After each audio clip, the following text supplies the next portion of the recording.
Doctor की report देखकर मेरे तो होश उड़ चुके थे। मुझे कुछ भी समझ में नहीं आ रहा था कि क्या करूं। बस दिल कर रहा था कि चीखें मार मार कर जोर जोर से रोऊं। मेरी ऐसी हालत देखकर मेरी चाची जल्दी से मेरे पास आई और घबरा कर पूछा, क्या हुआ नेहा? सब ठीक तो है ना? तू इस तरह घबराई हुई क्यों है? तेरे चेहरे का रंग क्यों उड़ा हुआ है? मैं तेरे लिए चाय बनाकर लेकर आती हूँ। मैंने चाची का हाथ पकड़ लिया और अपने पास बैठा लिया।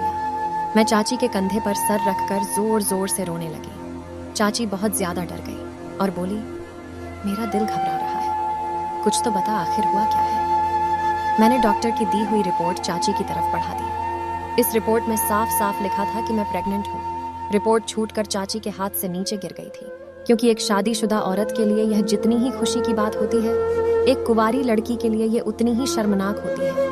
मेरा जी चाह रहा था कि जमीन फटे और मैं उसमें समा जाऊं। चाची ने झिझोंडते हुए नेहा से पूछा, नेहा बता, किसने किया यह सब? तेरे पेट में किसका बच्चा पल रहा है? चाची के बार बार पूछने पर मैंने किसी तरह चाची को सच्चाई बताई। करीब 1 महीने पहले जब मैं अपनी सहेली के घर से लौट कर आ रही थी, तो एक लड़के ने रास्ता पूछने के बहाने मुझे अपनी कार में बिठा लिया था। मैं उसका इरादा समझ नहीं पाई। उसके बाद वह गाड़ी को गलत रास्ते पर ले जाने लगा। जब मैंने उससे गाड़ी रोकने के लिए विरोध किया, तो पता नहीं उसने मुझे क्या सूंघा दिया, जिसके बाद मैं बेहोश सी हो गई। इसके बाद वह गाड़ी को सुनसान जगह पर ले गया और मेरे साथ गलत काम किया, और उसके बाद वह मुझे सड़क किनारे फेंक कर चला गया। मैं बेसुध सी रोड पर पड़ी थी कि तभी अचानक एक कार आई। उसमें एक पति पत्नी थे। मुझे इस हालत में देखकर उन्होंने मुझे अपनी कार में बिठाया। मेरी हालत ऐसी थी कि वो कौन थे मुझे पता नहीं, लेकिन वह मुझे घर के दरवाजे तक छोड़कर चले गए। मैं चुपचाप दबे पांव अपने कमरे में जाकर लेट गई, और अपनी बदनामी की वजह से मैंने ये बात किसी को नहीं बताई। मेरी बातें सुनकर चाची भी रोने लगी थी। उन्होंने मुझे गले से लगाया और कहा, सब्र से काम ले मेरी बच्ची। जिसने भी तेरे साथ यह जुल्म किया है, भगवान उसे उसकी सजा जरूर देगा। उस रात मैं और चाची पूरी रात जागते रहे। चाची रह रहकर मुझे चुप कराती रही। अगर चाची की जगह मेरी सगी माँ भी होती तो मुझे ही मुजरिम ठहरा देती। जरूर तेरा इशारा पाकर ही उस लड़के ने तेरे साथ यह सब कुछ किया होगा। लेकिन मेरी चाची बहुत अच्छी थी। मेरी माँ मुझे बचपन में ही छोड़कर चली गई थी और बाप ने अपनी अलग दुनिया बसा ली थी। मेरी चाची ने मुझे अपनी औलाद की तरह पाल पोस कर बड़ा किया था। 2 दिन सोच विचार करने के बाद चाची ने मुझसे कहा, चलो नेहा, हॉस्पिटल चलते हैं। मैं चाची के इरादे भांप चुकी थी, इसलिए मैंने फौरन मना कर दिया। मैंने कहा, नहीं चाची, मैं यह गुनाह नहीं करूंगी। भले ही उस लड़के ने मेरे साथ गुनाह किया, लेकिन इस सब में इस बच्चे का क्या कसूर है?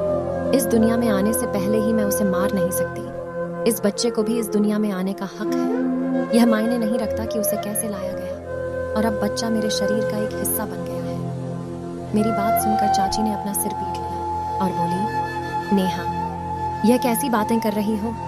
तुझे पता है तेरा बच्चा नाजायज बच्चा कहलाया जाएगा।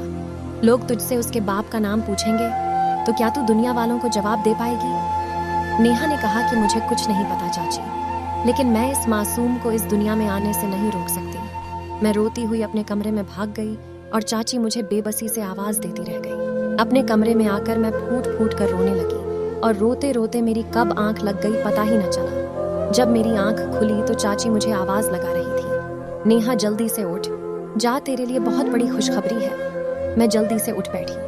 पता नहीं मेरी जिंदगी में ऐसी कौन सी खुशखबरी आ गई थी जो चाची इतनी खुश हो रही थी। चाची बोली, नेहा, तेरे लिए बहुत ही अच्छा रिश्ता आया है, और यह रिश्ता मुझे लगता है कि भगवान की तरफ से भेजा गया रिश्ता है। क्योंकि तू ऑपरेशन कराना नहीं चाहती, तो दूसरा रास्ता इससे निपटने का यही है कि तू शादी कर ले। और देखो, भगवान ने ऐसे मौके पर तेरे लिए रिश्ता भी भेज दिया। मैं चाची की बात सुनकर थोड़ा हैरान हुई, और जब मैं रूम से बाहर निकलकर ड्राइंग रूम में पहुंची तो मैं थोड़ा चौंक गई, क्योंकि ये रिश्ता लेकर आने वाला कोई और नहीं बल्कि वहीं कार वाले पति पत्नी थे, जिन्होंने मुझे घर पर ड्रॉप किया था। मैं काफी हैरान भी हुई और उनके पास जाकर बैठ गई। वो लोग अपने छोटे भाई के लिए मेरे साथ रिश्ता लेकर आए थे। मुझे अभी भी यकीन नहीं हो रहा था कि ये कैसे हो सकता है। बाद में उन लोगों ने मेरी चाची को बताया कि उस वाकये के बाद जब हम दोनों ने इस बच्ची की हालत देखी तो हम बहुत दुखी हुए और सोचने लगे कि इस बेचारी पर क्या गुजरेगी।